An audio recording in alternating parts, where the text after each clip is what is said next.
اعوذ باللہ من الشیطان الرجیم بسم اللہ الرحمن الرحیم۔ جیسا کہ بہت ہی مقبول فرمان رسول خدا صلی اللہ علیہ وآلہ وسلم ہر مسلمان کی کتاب میں موجود ہے اور جس کا کوئی بھی انکار نہیں کر سکتا کہ آپ صلی اللہ علیہ وآلہ وسلم نے اپنی جگر گوشہ کے لیے یہ ارشاد فرمایا، کانت مریم و سیدۃ زمانہا وابنتی فاطمہ سیدۃ نساء العالمین من الاولین والآخرین۔ آج اسی فرمان کی روشنی میں کہ جس میں آپ نے فرمایا کہ مریم جو تھیں وہ اپنے زمانے کی عورتوں کی سردار تھیں، اور میری بیٹی فاطمہ اولین کے زمانے کی، یعنی جو زمانے جناب سیدہ کے دنیا میں تشریف لانے سے قبل کے بھی جتنے زمانے ہیں، یعنی اولین سے لے کے آخرین تک جتنے زمانے گزرے ہیں اور جتنے زمانے گزریں گے ان سب کی سردار ہیں، یعنی جناب سیدہ کی سرداری تمام زمانوں پر محیط ہے۔ اس فرمان کی روشنی میں جناب سیدہ کی عظمت کے کچھ باب آپ کے سامنے پیش کرنا چاہتی ہوں، تاکہ آج چونکہ یہ ایام فاطمیہ گزر رہے ہیں، آج یکم جمادی الثانی گزر گئی، تو اس میں ہمیں اپنے قلوب اور اپنے اذہان کو زیادہ سے زیادہ ذکر سیدہ سے منور کرنا چاہیے۔ ان کی معرفت کے لیے ہمیں زیادہ سے زیادہ کوشش کرنی چاہیے تاکہ ہمیں بی بی کی حقیقی معرفت ہو۔ جب ہمیں جناب سیدہ کی حقیقی معرفت ہوگی تبھی ہی ہمیں اہل البیت علیہم السلام کی بھی معرفت ہوگی، اس لیے کہ جناب سیدہ کا مقام مرکزیت کا ہے۔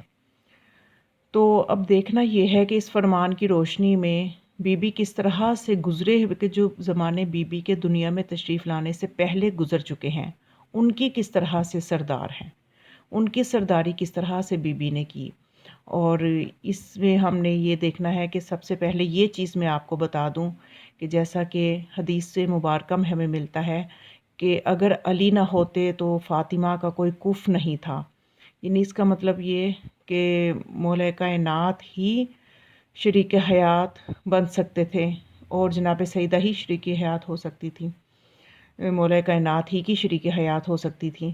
تو مولا کائنات علی ابن ابی طالب علیہ السلام کے بارے میں مستند روایت میں ملتا ہے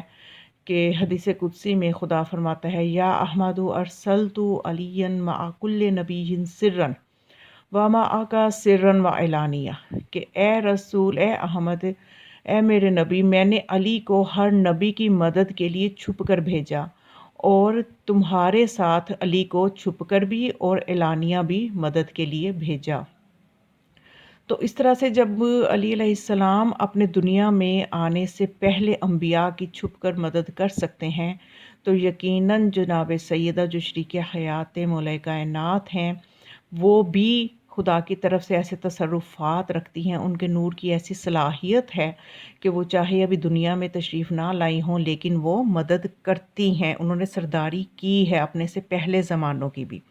کیونکہ یہ جو نور محمد و آل محمد ہے یہ خلقت آدم سے بھی 2000 سال قبل خلق ہوا ہے۔ اور جیسا کہ ایک واقعہ ہے کتاب الحمد کی کرن، اس میں اسد ترمذی جو کہ مؤلف ہیں اس کتاب کے، وہ ایک واقعہ اس میں درج کرتے ہیں اور اس کے بہت سے حوالے بھی موجود ہیں، نیٹ پہ بھی اس کو سرچ کیا جا سکتا ہے۔ اس میں وہ لکھتے ہیں، اس کتاب میں ہی لکھتے ہیں کہ 2000 سال پہلے کا یہ واقعہ ہے کہ تقریباً رات کا وقت تھا اس وقت کہ جس وقت کا یہ واقعہ ہے کہ تمام لوگ گھاس پھوس کی بنی ہوئی جھونپڑیوں میں پتوں کے فرش پر لیٹے گہری نیند کے مزے لوٹ رہے تھے کہ ان جھونپڑیوں کے یہ جھونپڑیاں ایک چھوٹے سے قطع پر بے ترتیبی سے ادھر ادھر بنی ہوئی تھیں، اور وہاں پہ جو تھا یعنی ایک گھنے جنگل کا نقشہ وہ اس میں کھینچتے ہیں اپنی کتاب میں کہ گھنا جنگل، ذرا 2000 سال پہلے دنیا کی کیا حالت ہوگی۔ تو لوگ جھونپڑیوں میں رہتے تھے، آسمان پر 14ویں کا چاند اپنی تمام تر زوفشائیاں کرۂ ارض پر بکھیر رہا تھا، اور امریکہ کا ایک علاقہ جسے ریڈ انڈینز کہا جاتا ہے، جس کا تذکرہ جو ہے وہ ملتا ہے کولمبس نے جب اس کو دریافت کیا تو اس تحقیق میں بھی اس کا تذکرہ ملتا ہے۔ تو ان جھونپڑیوں کی بستی کے کنارے پر بنی ہوئی ایک چھوٹی سی مگر صاف ستھری جھونپڑی کے فرش پر بچھی ہوئی پتوں کی چٹائی پر ایک نوجوان لڑکی بیٹھی عبادت میں مشغول تھی۔ اس کے چہرے پر جلال برس رہا تھا۔ مقام حیرت ہے کہ محو خواب جنگل، خونخوار وحشی باشندوں کے درمیان یہ راہبہ لڑکی رات کے اس وقت خدا کی عبادت میں مشغول تھی۔ تو اس دراصل یہ جھونپڑی ایک خدا پرست زاہد مورٹیو کی تھی، اور وہ لڑکی اس کی بیٹی تھی، راہبہ تھی، ول گیوی اس کا نام تھا،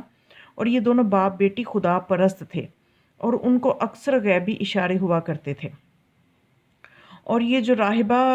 لڑکی تھی، بزرگی اور کمال کی، اس کے کمالات اور بزرگی مشہور تھی، اس کا ایک چرچا تھا۔ لوگ اس کے پاس اپنی حاجات کے لیے، مشکلات کے لیے، دعا کے لیے آیا کرتے تھے۔ تو اسی طرح سے کچھ خواتین نے اولاد کے حصول کے لیے بھی آنا شروع کر دیا، لیکن وہ راہبہ جو ہے وہ انہیں یہی کہتی تھی کہ یہ میرے بس کی بات نہیں ہے، یہ کام میں نہیں کر سکتی۔ خاص طور پہ خواتین آتی تھیں اور اس کو مجبور کرتی تھی کہ ہمارے لیے کچھ ایسا عمل بتاؤ، کچھ ایسی دعا کرو کہ خدا ہمیں فرزند عطا کرے۔ تو بلکہ ایک دفعہ تو ایسا ہوا کہ کچھ خواتین اس کے پاس آئیں اور آ کے انہوں نے بہت رونا شروع کیا، اور راہبہ ول گیوی جب کہ عبادت میں مشغول تھی تو اس کے پاس آ کے انہوں نے یہ کہا کہ اگر وہ ہمارے لیے کچھ نہ کر سکی کہ ہمارے گھر میں لڑکا پیدا ہو، لڑکوں کی ولادت ہو، اگر ایسا نہ ہوا تو ان کے شوہر ان کو چھوڑ دیں گے۔ اور وہ مصیبت زدہ عورتوں کی آہوزاری سے بہت، ول گیوی جو تھی بہت متاثر ہوئی، لیکن وہ کیا کر سکتی تھی؟ اس نے ان کو ٹالنے کی خاطر کہہ دیا کہ اچھا اب تم جاؤ اور ٹھیک 4 روز کے بعد میرے پاس آنا، میں تمہارے لیے کچھ کروں گی۔ اتنے میں ان کو تسلی ہوئی اور وہ چلی گئیں۔ ان عورتوں کے جانے کے بعد وہ جو راہبہ تھی وہ دل میں دعائیں کرتی رہی، عبادت کرتی رہی، اور عبادت کرتی کرتی چٹائی پر سو گئی۔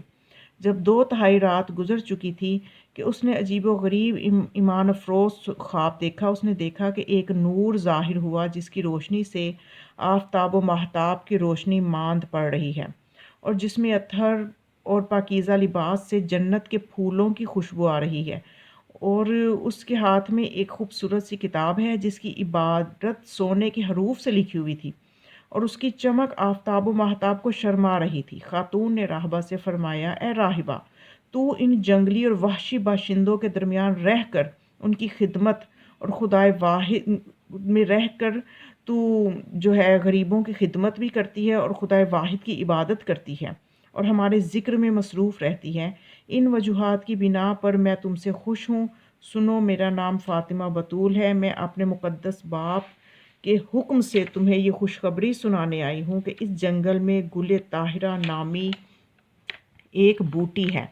جس کے ہر پودے میں 5 شاخیں نکلتی ہیں، اور ہر شاخ پر 14 پتے نکلتے ہیں، اور ہر پتے میں 14 دندانے ہوتے ہیں، ہر ٹہنی پر 14 کلیاں نکلتی ہیں، اور جب یہ کلیاں پھول بنتی ہیں تو ہر پھول میں سے 14 پنکھڑیاں ہوتی ہیں، اور 41 دن کے بعد یہ پھول جھڑتے ہیں اور 14 پھلیاں نمودار ہوتی ہیں، ہر پھلی میں 14 ننھے بیج ہوتے ہیں۔ پس راہبہ، یہی تیرا گوہر مقصود ہے۔ اگر کسی بھانج عورت کو، یا جس کو امید ہو کہ چاہتی ہو کہ اس کے گھر لڑکا ہو، فرزند ہو، تو اس کو اگر اس بوٹی کے پتوں، پھلوں اور پھولوں سے جڑوں کو شہد میں ملا کر کھلایا جائے اور اس کے ساتھ اس کا علاج کیا جائے تو خداوند اس پہ رحم فرمائے گا اور اسے اولاد نرینہ جلد حاصل ہوگی۔ اے راہبہ، ہم نے تجھ پر اس راز کا انکشاف اس لیے کر دیا ہے کہ خلق خدا کی بھلائی ہو سکے۔ ہمیشہ خدا سے ڈرتی رہ، اس کی نافرمانی نہ کرنا، گناہ اور برائی سے بچنا، اور کسی سوالی کو اپنے در سے خالی واپس نہ کرنا۔ اب راہبہ جب نیند سے بیدار ہوئی تو اس مقدس خاتون کو تلاش کرنے لگی، مگر وہ طاہرہ مقدسہ ہستی تو تشریف لے جا چکی تھی۔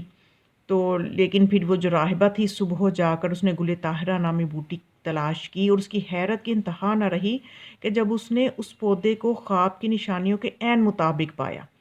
اور اسے سونگھا تو اس میں سے پر اثر خوشبو آ رہی تھی۔ تو اس نے پھر اس کے ساتھ کافی جو تھیں عورتیں، ان کا علاج کیا، اور کئیوں کو صاحب اولاد کیا، اور جو فرزند کی تھیں، جن کا خواہش تھی، طلب تھی، تو ان کی اس خواہش کو بھی پورا کیا۔ تو اس طرح سے راہبہ ول گیوی کی شہرت امریکہ کے تمام علاقوں میں پھیل گئی، اور بہت سی خواتین اس کے پاس آنے لگیں۔ ول گیوی کے ہاتھوں سے 1000 سے زائد بے اولاد عورتوں نے مراد پائی، اور پھر بعد میں اس پودے کا نام جو تھا گل طاہرہ سے گیلتھیریا، اور پھر اس طرح سے ایک مقدس پودا جو ہے کہلانے لگا۔ اور آج بھی امریکہ اور کینیڈا کے جنگلات میں یہ پودا موجود ہے، اور لوگ اس کو اپنی عبادت گاہوں میں بھی اور اس طرح سے کئی ایسی مقدس چیزوں میں وہ اس کو استعمال کرتے ہیں، اور خاص طور پہ وہ اس پودے کو مقدس جانتے ہیں، اور اپنے عبادت خانوں میں اور مقبروں میں بھی اس کو رکھتے ہیں تاکہ اس کے ذریعے سے بخشش اور مغفرت ہو جائے۔ تو یعنی یہ بی بی کے وجود بابرکت ہے۔ بی بی جو ہیں خیر کثیر ہیں، خیر کثیر ہیں کہ اب دیکھیے جب وہ ابھی دنیا میں ظاہراً تشریف نہیں لائیں تو کس طرح سے مشکل کشائی کر رہی ہیں۔ تو اب اس میں کوئی شک نہیں ہونا چاہیے کہ اگر وہ دنیا میں آ کر جا چکی ہیں ظاہراً، تو اس کا مطلب یہ نہیں ہے کہ ہمارا ان سے رابطہ ممکن نہیں ہے، بلکہ ان کے تصرفات ایسے ہیں کہ آج بھی دل کی گہرائیوں سے ان کو ایمان کے ساتھ پکارا جائے تو وہ یہ نہیں دیکھتی کہ یہ کس ملت کا ہے، کس مذہب کا ہے، کس مسلک کا ہے، بس ان کو معرفت کے ساتھ مشکلات میں پکارا جائے تو وہ مدد کرتی ہیں۔ تو یہ تو تھا کہ جو اولین کی سردار اور آخرین، یعنی آخرین سے مراد کہ قیامت تک جتنے زمانے آتے جائیں گے ان کی بھی بی بی سردار ہیں، ان خواتین کی بھی سردار ہیں۔ تو اس کے لیے بھی ایک واقعہ سن لیجئے کہ بی بی جب موجود تھیں اس دنیا میں، ظاہراً موجود تھیں، تو اس وقت کے تو بے شمار معجزات اور واقعات ہمارے سامنے ہیں۔ اب میں ایک واقعہ پیش کر رہی ہوں، جب اب کے ظاہراً موجود نہیں ہیں تو آج بھی اگر ان کو پکارا جائے تو وہ مشکل کشائی کرتی ہیں، اس میں کوئی شک نہیں ہے۔ یہ شہاب نامہ میں قدرت اللہ شہاب نے یہ ایک واقعہ لکھا ہے کہ اپنا ذاتی جو مشاہدہ ہے وہ لکھا ہے۔ قدرت اللہ شہاب یہ لکھتا ہے کہ ایک بار میں دور دراز علاقے میں گیا ہوا تھا، وہاں ایک چھوٹے سے گاؤں میں ایک بسیدہ سی مسجد تھی، اور میں نماز جمعہ کے پڑھنے کی غرض سے اس مسجد میں گیا تو وہاں پہ مولوی صاحب جو تھے وہ بے حد طویل خطبہ دے رہے تھے، اور ان کا خطبہ گزرے ہوئے زمانوں کی داستانوں سے بھرا ہوا تھا، لیکن بہرحال جمعے کا خطبہ تھا، میں سن رہا تھا کہ انہوں نے ایک بات ایسی کی، انہوں نے ایک قصہ بیان کیا جو ایک باپ اور ایک بیٹی کی باہمی محبت اور احترام کا تھا۔ باپ حضرت محمد صلی اللہ علیہ وآلہ وسلم تھے، اور ان کی بیٹی بی بی فاطمہ سلام اللہ علیہا تھیں۔ مولوی صاحب بتا رہے تھے کہ رسول کریم جب بھی اپنے صحابہ کرام کی کوئی درخواست یا فرمائش منظور نہ فرماتے تو بڑے بڑے برگزیدہ صحابہ کرام بھی بی بی فاطمہ سلام اللہ علیہا کی خدمت میں حاضر ہوتے، ان کے آگے درخواست کرتے، گزارش کرتے تو کہ ان کی درخواست حضور کی خدمت میں لے جائیں اور اسے منظور کروا لائیں۔ تو نبی کریم اپنی بیٹی کا اتنا احترام کرتے، اتنی محبت کرتے کہ جب بھی کوئی فرمائش جناب سیدہ کرتی تو وہ اس فرمائش کو بخوشی پورا فرما دیتے اور خوش دلی سے اسے منظور فرما لیتے۔ اس بات کو سننے کے بعد قدرت اللہ شہاب کہتا ہے کہ جمعہ کی نماز کے بعد میں اسی بوسیدہ مسجد میں بیٹھ کر نوافل پڑھتا رہا۔ کچھ نفل میں نے جناب فاطمہ سلام اللہ علیہا کی روح مبارک کو بھی اصال کی نیت سے پڑھے۔ پھر میں پوری یکسوئی کے ساتھ یہ دعا کرنے لگا کہ یا اللہ، میں نہیں جانتا کہ یہ جو داستان ہے یہ صحیح ہے یا غلط ہے، یعنی یہ جو اس کو وہ ایک داستان کہہ رہا ہے نا قدرت اللہ شہاب کے، جو بی بی جا کے درخواست کو جو صحابہ کرام کی جو ہوتی تھیں گزارشات ان کو اپنے بابا کے آگے پیش کرتی تو وہ قبول فرماتے تھے۔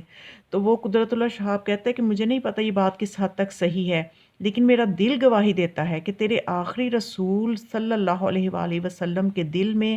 اپنی بیٹی خاتون جنت کے لیے اس سے بھی زیادہ محبت اور عزت کا جذبہ موجزن ہوگا۔ اس لیے میں بھی درخواست کرتا ہوں کہ وہ بی بی فاطمہ السلام اللہ علیہا کی روح طیبہ کو اجازت مرحمت فرمائیں کہ وہ میری درخواست اپنے والد گرامی کے حضور پیش ہو کر منظور کروا لیں۔ یعنی قدرت اللہ شہاب جو ہیں جب انہوں نے نفل بی بی کے لیے پڑھے، ان کو ہدیہ کیے، تو پھر یہ دعا کی کہ جناب سیدہ کی روح طیبہ کو خدا یہ اجازت دے کہ وہ میری درخواست کو اپنے والد کی خدمت میں پیش کر کے منظور کروا لے۔ تو وہ پھر درخواست یہ ہے کہ قدرت اللہ شاہ نے کہا درخواست یہ ہے کہ میں اللہ کی راہ کا متلاشی ہوں، سیدھے سادے راستوں پر چلنے کی سخت نہیں رکھتا۔ اگر سلسلہ خواجہ اویس قرنی حقیقت ہے تو اللہ کی اجازت سے مجھے اس سلسلہ سے استفادہ کرنے کی ترکیب اور توفیق عطا فرمائی جائے۔ تو وہ کہتے ہیں کہ اس بات کا جب میں نے یہ دعا کر لی تو اس بات کا ذکر میں نے کسی سے بھی نہ کیا، 6-7 ہفتے گزر گئے، میں اس واقعہ کو بھول گیا کہ پھر اچانک ایک دن اچانک میری جرمن بھابھی کا مجھے عجیب خط موصول ہوا۔ یعنی وہ بھابھی میری جو کہ مشرف با اسلام ہو چکی تھی اور بہت ہی اعلیٰ درجہ کی پابند صوم و صلات اور حجاب کی پابند تھی، تو میری بھابھی نے مجھے یہ لکھا کہ اگلی رات میں نے جناب فاطمہ سلام اللہ علیہا کو بنت رسول اللہ کو خواب میں دیکھا ہے۔ انہوں نے میرے ساتھ نہایت تواضع و شفقت سے باتیں کی اور فرمایا کہ اپنے دیور قدرت اللہ شہاب کو بتا دو کہ میں نے اس کی درخواست اپنے برگزیدہ والد گرامی کی خدمت میں پیش کر دی تھی اور انہوں نے از راہ نوازش اسے منظور فرما لیا ہے۔ یہ خط قدرت اللہ شاہ کہتا ہے کہ یہ خط پڑھتے ہی میرے ہوش و حواس اڑ گئے اور میری خوشی اور حیرت کی انتہا نہ رہی۔ مجھے یوں محسوس ہو رہا تھا میرے قدم زمین پر نہیں بلکہ ہوا میں چل رہے ہیں، یہ تصور کر کے کہ برگزیدہ محفل میں اس باپ اور بیٹی کی بابرکت محفل کے درمیان میرا ذکر ہوا، کہ میرے بارے میں بات کی گئی کہ ایک عظیم باپ اور ایک عظیم بیٹی کے درمیان میرا ذکر ہوا اور میری درخواست کو منظور کیا گیا۔ تو اس طرح کے بے شمار واقعات، بلکہ واقعات پڑھنے کی کیا ضرورت ہے، خود آپ بھی یہ تجربہ کر کے دیکھیں، اپنی زبان کو پاکیزہ کریں، کیونکہ اہل بیت علیہم السلام کے قریب ہونے کے لیے جتنا انسان اپنے آپ کو ظاہری اور باطنی نجاستوں سے پاک کرے گا اور جب پاک کر کے ان کے درگاہ میں حاضری دے گا تو یقیناً ان کے قرب کو محسوس کر سکتے ہیں اور ان کی برکات سے فیض یاب ہو سکتے ہیں۔ تو یہ ہے وہ چیز کہ جو میں بتانا چاہ رہی تھی کہ نبی اکرم کا جو فرمان ہے کہ میری بیٹی فاطمہ اولین و آخرین کے زمانے کی عورتوں کی سردار ہے، تو ان دونوں جو بی بی کی سرداری کا جو ہے اولین کا زمانہ اور آخرین یعنی آج کا زمانہ، ان کو ایک ایک واقعہ کے ذریعے میں نے